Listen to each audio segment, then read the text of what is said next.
This week right here on Charger Bulletin News, Charlie the Charger runs wild in a recent scandal.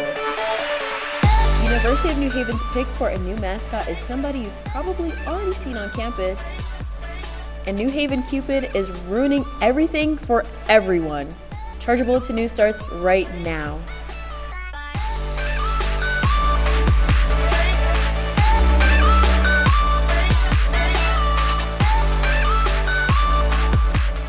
Hello everyone and welcome to Charger Bulletin News. I'm Sweden Patterson. And I'm sick of this shit.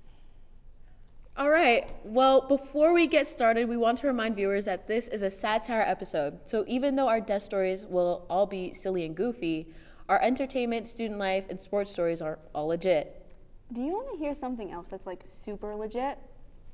We start this episode off with breaking news here at the University of New Haven, where our campus mascot, Charlie the Charger, has been the face of major scrutiny following a leak of a very controversial photo. The leaked photo depicts an incident where Charlie the Charger was seen streaking on the UNH campus. On Tuesday, UPD had reported that the file titled The Charlie Files were unofficially made available to the public. These files contain the nude photo of Charlie the Charger and also over 100 reported calls from concerned students on campus. At the time, Charlie was, quote, running around naked with his arms in the air, end quote. The UPD is currently running an internal investigation to see who can be held responsible for the file leaks. And as the news spreads of the files, many alumni and current students took to social media such as Yik Yak, Instagram, TikTok, Facebook, YouTube, X, formerly known as Twitter, Threads, WhatsApp, Discord, Reddit, Snapchat, LinkedIn, Pinterest, Twitch, Quora, and every other imaginable app to report their alleged sightings that day, weighing in on the newly leaked photos and even creating some more viral memes. The leaked photo of Charlie shows him laying down posing naked for a photo op, which we are still unsure of the photo's context and what it may have been used for. While we are still investigating, we have reason to believe that the photo may be related to an article released in 2022 where Charlie had posed in a pink thong for the Bulletin as part of a controversial campaign that advocated for the bimbification at the University of New Haven. And amid the growing backlash received, Charlie the Charger briefly addressed the situation in a now deleted Instagram story. In the black and white video, Charlie looked very distressed as he is seen rubbing his face, saying, quote, "You know my fans mean the world to me, and I always just really want to leave them with a positive experience, and anytime I can make out anything that's going on, like stop the show and help them get the help they need, I could just never imagine the severity of the situation," end quote. The video has received very mixed reactions, with many even comparing it to Travis Scott's apology back in 2021. A statement from the University of New Haven has come out stating that they are deeply disturbed with the actions exhibited from the school's mascot and are in the process of terminating his position and/or seeking a replacement. We have reached out to Charlie's PR team and they have declined to comment at this time. We'll continue to follow this story as it develops. If you have any information regarding the incident, you know who to reach out to. I am unbelievably torn. Is what I would say if we didn't just find a far more superior replacement. You've probably already seen around campus. Check it out. What's going on, Chargers? Welcome to CBN's in-studio special interview with our new school mascot, Helios. Hello. It's a pleasure to have you. It's a pleasure to be on here. So, right off the bat, Charlie was a blue horse wearing armor, but apparently not anymore. So tell me, what is this animal combo that we have going on? Well, I'm a fox, but something went wrong with my genetics in some sort of way, which caused me to have antlers. I'm pretty sure the red also comes from that same place. Okay, so what kind of antlers are we looking at here, do you think? We're pretty sure deer. My mom's side of the family is pretty foggy and rough. We don't really know her sort of lineage, but we're thinking deer. So. Okay. And what does a fox deer like yourself do in your free time? Well, I like to go behind, the dining halls and everything and eat the scraps that people have left behind and really not eaten. So I will lick the plates clean and then hand them off to the dishwasher in the kitchen as well. Wow, so those dishwashers have even less to do. Yes. Well, that's yes, very they do. nice of you. Speaking of dining halls, Mm-hmm. through my many conversations I had with Charlie back in the day, I know he used to really appreciate when Jens would feed him sugar cubes. I'd like to know, what is your favorite food? That's a very good question. I think the C-store, they sell the sushi. I clean that daily. I'll get all the sushi from the C-store. There's no more left by nighttime. Yeah, I was wondering where all that went.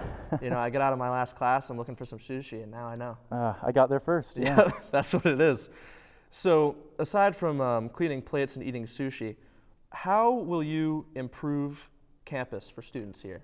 Well, to start, I'm usually fully clothed, so that's always a start. And while I'm not wearing armor, I think just me walking around campus can make the students feel well protected and even comforted at points. Yeah, I'm thinking everyone's feeling a little uncomfortable by what Charlie the Charger did recently. Yeah, So me included. yeah, it's definitely good to be fully clothed, I would say. Definitely. If you had to race Charlie in a one-on-one competition, who do you think would win?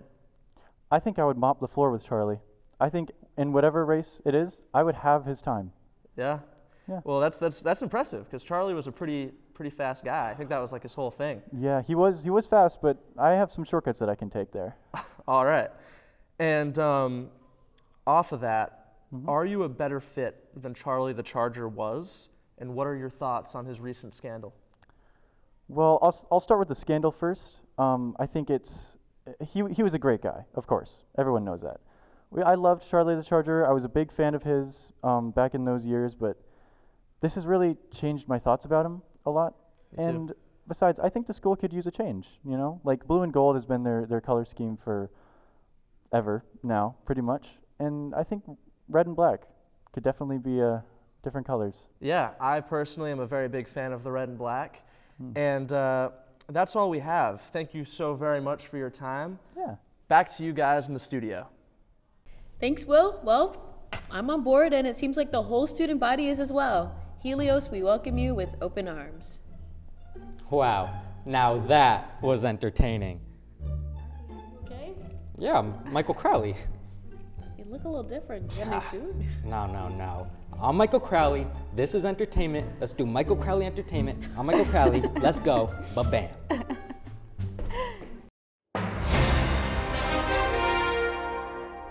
Yes.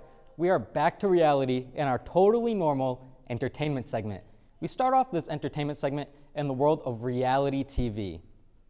A new scandal is rocking Bravo's Summer House, and this time the drama is not staying inside the house. Viewers have been closely following the fallout as cast members appear to be throwing subtle jabs, unfollowing one another, and reacting to rumors circulating across entertainment blogs and fan accounts. Online reactions have only fueled the situation further, with fans picking sides and trying to piece together what may have happened behind the scenes. Some viewers are calling the scandal one of the messiest stories the show has seen in recent seasons, while others say it is exactly the kind of chaos they tune in for.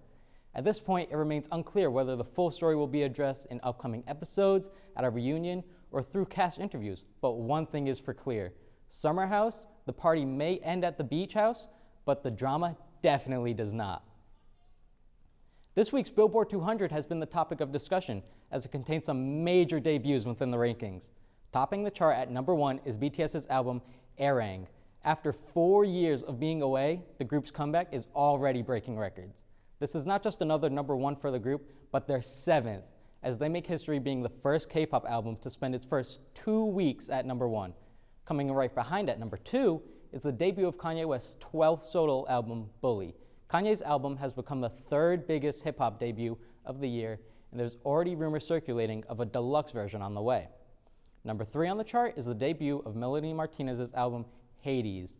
This is a strong return for her as she continues to show bold visuals and plenty of storytelling.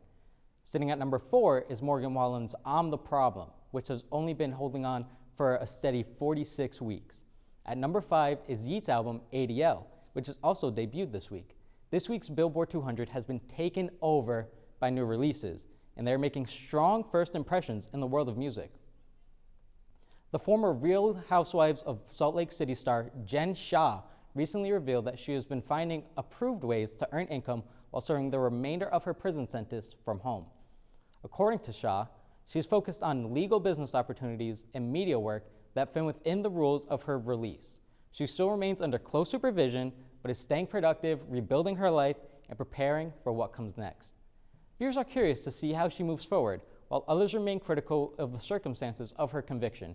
Either way, Jen Shah continues to find ways to stay in the conversation. Thanks, Michael. Well, I'm a little overwhelmed. I think I need a break. Honestly, I really need a break. CBN will be right back with this weather forecast.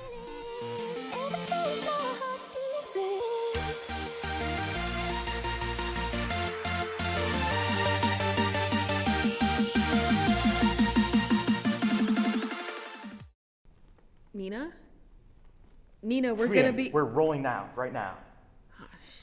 All right. Yeah, weather forecast by weather.com. Where is this girl?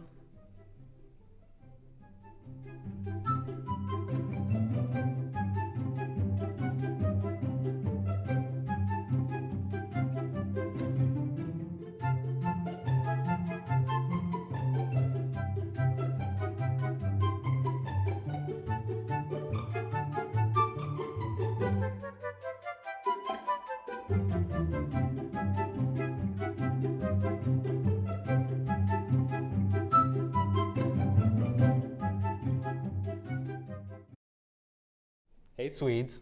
Can I call you Swedes? Kristen? Right as rain, girl. Let's get into student life.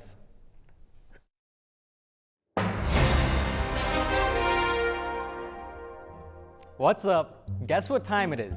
Student lifetime. That's what time it is. I'm Kristen Smith, as always, get it.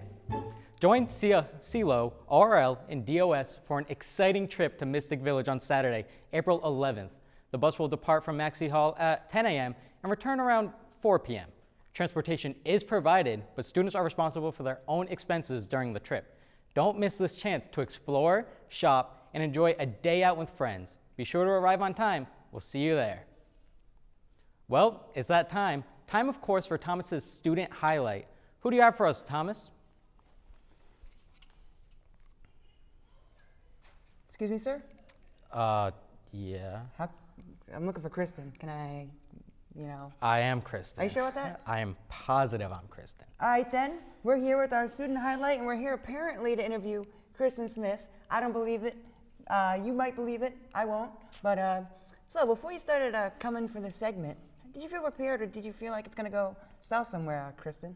I wake up every day with 110%. I was ready. I was locked in. I woke up smelling the roses, smelling the flowers, I'm always ready. And when you're, right before your segment, what's going through your head when you're trying to get prepared and ready to just, show up and be ready to go? First thing I think about is, I'm going on for my segment. Second thing I think about is, when am I going on for my segment? Third thing I think about is, it's my time for my segment. I get onto my segment, I do my segment done, I get off. And what do you like to do after your segment? I like to watch the other segments. What's your favorite segment? Mine. Well, I guess that's all the time we have for today. I'm here with Kristen, maybe? Well, we'll see you in the next student highlight. Thank you, Kristen. Thank you. Let's talk food trucks with this week's food truck rundown. Oh, dang. This lineup is low-key trash. Kristen's favorite food truck, Spuds, my favorite food truck, Spuds, isn't here. Let's forget the potato. On Monday, Crave will be here for lunch, and they put the rave in delicious food options. If you're feeling lazy, come dinner time, then just head on over to Silver Sands Pizza for a quick bite. The heat is kicking up, so quench your thirst on Tuesday, with Tropicana bowls for lunch, or maybe get a hearty meal at Steak in It for dinner. Can't go wrong either way. You know how I'm always mentioning food and time travel, blah, blah, blah? Well, I'm so totally right, because it's already Wednesday. I love my brain. Liberty Rock Tavern will be on campus for Wednesday's dinner, and taking their place at dinner time is Walter's Hot Dogs. Wrapping up the week with a bang, we have the Blind Rhino for Thursday's lunch and Zupardi's for dinner. Spuds, you will be missed, but we'll make it through. Anyways, back to you guys at the desk. Due to the current state of affairs on Earth, because What the fuck is happening? I have decided to leave. That is correct. I have contacted Will, our producer, to let him know that I will, from now on, be reporting from the moon. And surprisingly, he asked no questions because why would he? Why the moon, you may ask? Well, that's simple. There's no war on the moon. There's no inflation. There's no weird AI fruit videos. But unlike campus, there's a lot of parking, which is lovely because I have the entire place to myself. But unfortunately, you won't be seeing me around campus anymore. But you didn't see me before because I avoid campus like the plague. Well, that's all I got for you this week from Nina on the Moon. Back to you, Sweden.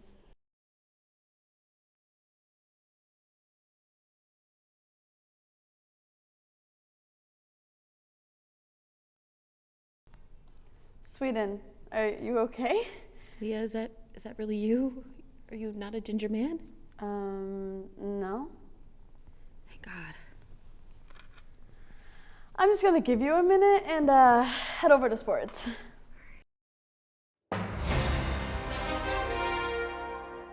Welcome to our 100% real sports segment this week.